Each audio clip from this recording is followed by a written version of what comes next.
एक और प्रश्न शैलेंद्र गरुड़ ने पूछा है कि भगवान बुद्ध के समय हजारों की संख्या में लोग बोध को प्राप्त होते थे, लेकिन अब यह इतना कठिन क्यों दिखाई देता है?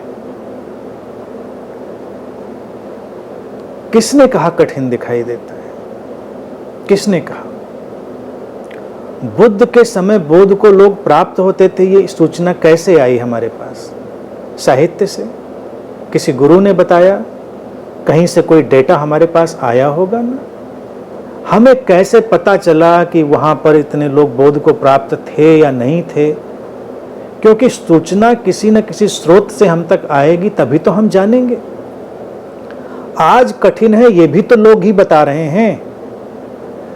अब मैं तुमको दूसरी सूचना दे रहा हूं, अगर तुम उसमें यकीन कर सको, क्योंकि अपना वक्त सबको बड़ा कठिन दिखाई पड़ता है, दूसरों का वक्त सबको बड़ा अच्छा दिखाई देता है। जैसे घास हमेशा, घास जो होती है ना, कहते हैं दूसरे किनारे पर हमेशा, दूसरे के लॉन में हमेशा ज़्यादा हरी दिखाई देती है। इसी तरह वक्त है, सबको दूसरे का वक्त बड़ा ही अच्छा दिखाई देता है।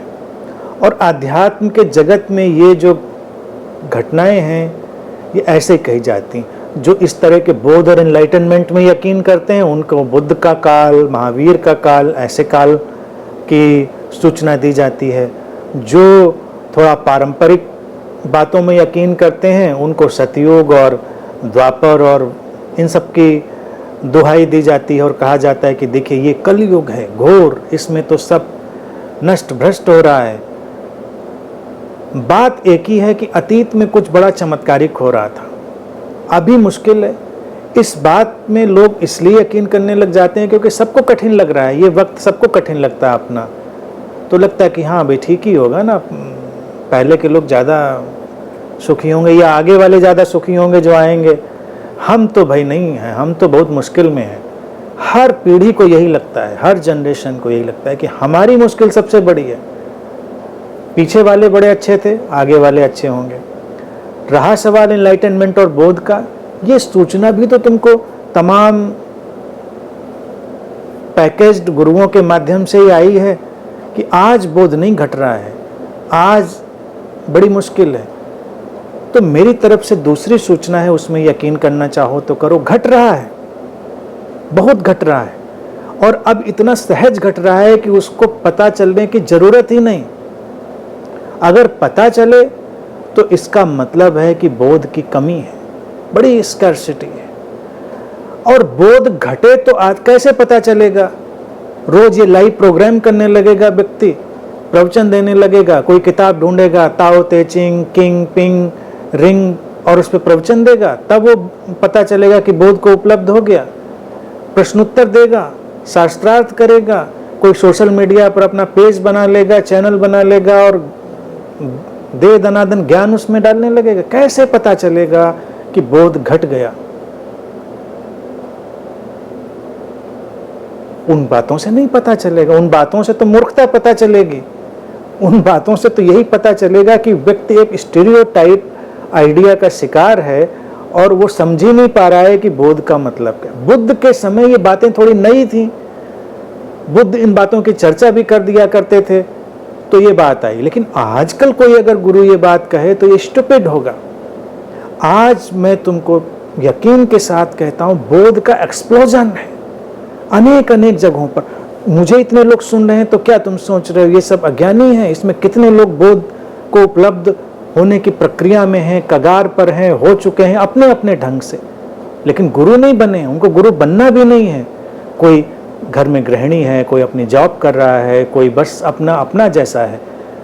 बोध है, लेकिन बोध अनेक अनेक रंगों, अनेक अनेक रूपों में घटता है। घटा तो उसकी कसौटी बस वही है जिसकी मैं बार बार चर्चा करता हूँ, शांति की धारा बहेगी, अकारण प्रसन्नता की धारा बहेगी, एक सहज सृजनात्मकता, एक सहज स्वीकार जीवन में उतरेगा। इतनी बातें आ रही हैं तो इनलाइटनमेंट है। किस लेवल का है ये नहीं कह सकते। 0 वाट के बल्ब से लेके जगमग जगमग सब पूरा घर हो जाए, उतना भी हो सकता है।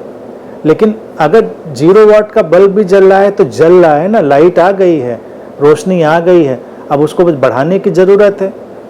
अब 0 वाट का बल्ब आए तो ज़रूरी नहीं हर कोई बढ़ा ले, फिर उसके लिए थोड़ी तकनीक चाहिए, टेक्नोलॉजी चाहिए, एक्सपर्टाइज चाहिए, फिर हम बुलाते हैं किसी को, वो और उसको बढ़ा देता है।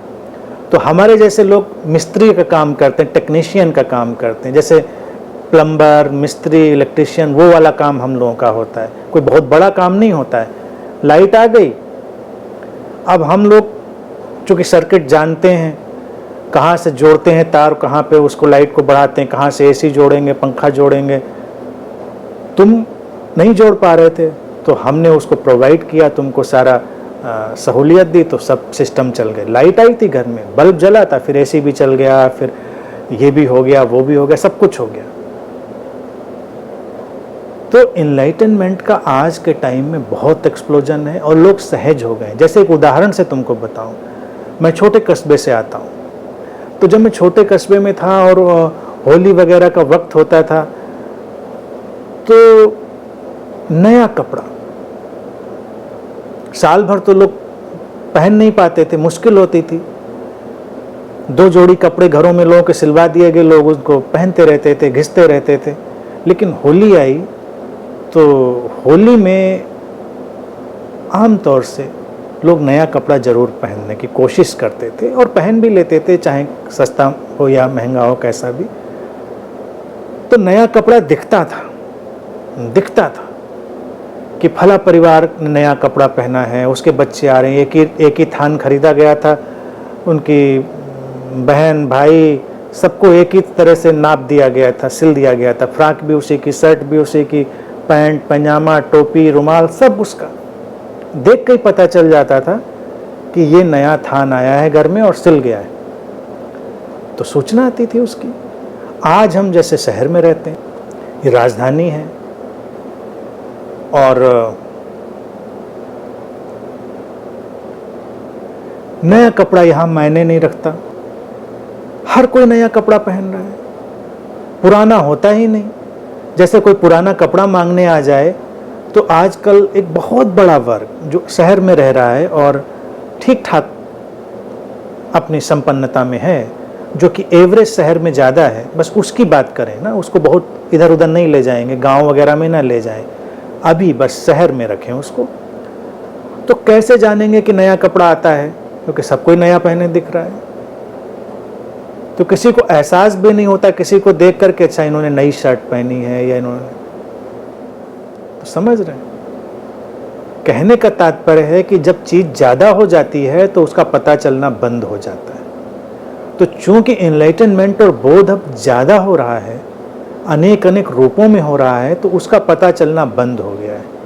लेकिन चूंकि लोग कल्ट बनाना चाहते हैं, कल्टिस्ट अप्रोच रखना चाहते हैं, तो वो एनलाइटनमेंट का भी खास फ्लेवर दिखाना चाहते हैं, तो उनको ये ज़रूर दिखाना पड़ेगा और उनकी व्यावसायिक मजबूरी होगी कि नहीं हो रहा है, बहुत कम है, तो उसको लाना पड़ेगा। लेकिन यकीन मानिए, बुद्ध ने जो चिंगारी छोड़ी थी वो अब लपटों में बदल चुकी है। अतीत के गुरुओं ने जो जो चिंगारियां छोड़ी थीं वो अब लपटों में बदल गई हैं। अब आग जल रही है, हर तरफ लपटें ही लपटें हैं, रोशनी ही रोशनी है। तो प्रसन्न रहें, तुम भी उस लपट का हिस्सा हो सकते हो, कौन जाने। अपने को कभी भी अंडर एस्टिमेट ना करें, ना किसी और को।